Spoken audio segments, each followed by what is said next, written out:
Halo teman-teman semua, sebelum memulai saya akan memperkenalkan diri terlebih dahulu. Perkenalkan, nama saya Bibi Nur Samir Mapea, peserta Latsar CPNS Mahkamah Agung Republik Indonesia gelombang 2 angkatan 17 kelompok 4 tahun 2020. Sebelum itu saya juga ingin menyampaikan terima kasih kepada Ibu Siti Nur Hasana sebagai fasilitator kelompok 4 yang telah menyampaikan materi dengan baik dan mudah dipahami. Beliau juga orangnya asik sehingga suasana pembelajaran tidak kaku dan tidak membosankan. Baiklah, sekarang kita akan masuk ke materi pokok. Materi apa saja sih yang ada di agenda 1 ini? Oke, baik. Modul pertama itu ada wawasan kebangsaan dan nilai-nilai bela negara. Pada modul kedua ada analisis isu kontemporer, dan modul yang ketiga ada kesiapsiagaan bela negara. Pembelajaran kami lakukan dengan 2 metode, yaitu secara sinkronus dan asinkronus.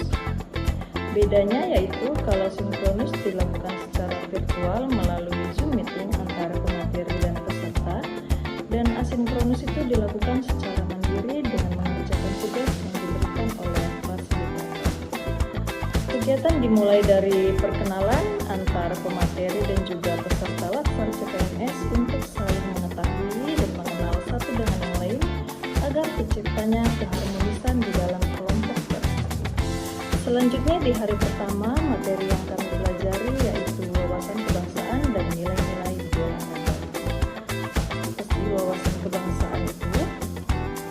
Wawasan kebangsaan adalah pengetahuan tentang jati diri bangsa Indonesia melalui 4 konsensus, yaitu 1. Pancasila, yang kedua ada Undang-Undang 1945, yang ketiga ada Bhinneka Tunggal Ika, dan yang keempat ada NKRI. Di dalam 4 konsensus tersebut terdapat nilai-nilai yang terkandung di dalamnya seperti nilai ketuhanan, nilai persatuan, nilai keadilan, dan juga nilai patriotisme. Selanjutnya ada nilai-nilai bela negara. Terdapat 4 indikator juga dari nilai-nilai bela negara tersebut. Yang pertama ada cinta tanah air, contohnya menjaga dan melestarikan lingkungan dengan cara membuang sampah pada tempatnya. Yang kedua ada sadar berbangsa dan bernegara, contohnya yang saya implementasikan di kantor seperti disiplin dan profesional dengan cara datang ke kantor dengan tepat waktu. Yang ketiga ada setia pada Pancasila sebagai ideologi negara. Contoh penerapannya mengamalkan sila pertama yaitu ketuhanan yang Maha Esa dengan berdoa sebelum memulai aktivitas. Yang keempat ada rela berkorban untuk bangsa dan negara. Contohnya menaati hukum dan peraturan yang berlaku. Yang kelima ada memiliki kemampuan awal bela negara. Contohnya cakap dalam teknologi. Agar apa? Supaya kita bisa melindungi diri kita dari bahaya cyber. Oke, di hari pertama kami juga mendapat tugas membuat sebuah podcast dialog kebangsaan. Di sini kelompok saya mengangkat tema cinta tanah air dan bela negara dalam adat budaya Indonesia. Setelah mempelajari modul pertama, kami masuk di modul yang kedua yaitu analisis isu kontemporer. Maksud dari isu kontemporer di sini adalah isu-isu yang sedang terjadi pada saat ini, contohnya kasus korupsi, narkoba, terorisme, money laundry, dan lain-lain. Di modul ini, Ibu Ana selaku fasilitator kami juga mengajarkan bagaimana teknik-teknik menganalisis isu tersebut dengan cara yang pertama ada mengidentifikasi isu terlebih dahulu. Setelah itu, yang kedua kita memilah isu dengan teknik aktual, problematik, kelayakan atau yang disingkat dengan APKL, dan ada juga yang dinamakan teknik USG atau urgency, seriousness, and growth.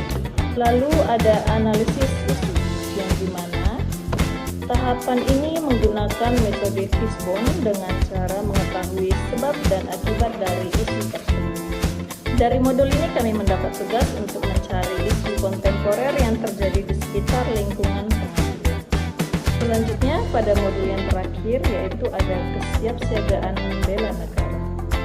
Apa itu kesiapsiagaan bela negara? Kesiapsiagaan bela negara adalah keadaan siap siaga yang dimiliki oleh seseorang, baik secara fisik, mental, maupun sosial, dalam menghadapi situasi kerja yang beragam.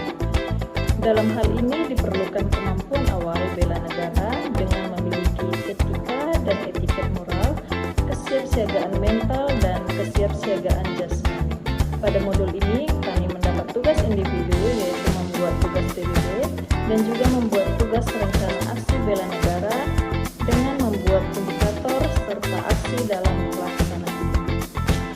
Oke teman-teman, itu adalah pengalaman saya selama mengikuti agenda 1 selama 1 minggu ini bersama Ibu Siti Nur Hasanah sebagai fasilitator kelompok 4 dan bersama teman-teman saya juga. Dan kesimpulan yang dapat saya tarik dari agenda 1 ini adalah untuk membentuk ASN yang profesional dan berkarakter. Selain itu, pentingnya ASN untuk memiliki kemampuan analitis dalam menghadapi isu-isu yang cepat berubah di era sekarang. Kira kenapa ya kita harus mengimplementasikan bela negara tersebut sebagai seorang ASN? Sebagai ASN perlu mengimplementasikan bela negara tersebut agar dapat menjadi teladan dalam menjaga kesatuan dan kedaulatan bangsa, serta memberikan pelayanan publik yang profesional dan berintegritas. Baiklah teman-teman, sekian video dari saya. Semoga video ini bermanfaat bagi kita semua untuk dapat menjaga keutuhan dan kemajuan bangsa kita ini. Terima kasih dan sampai jumpa lagi teman-teman. Salam bela negara. Bye-bye.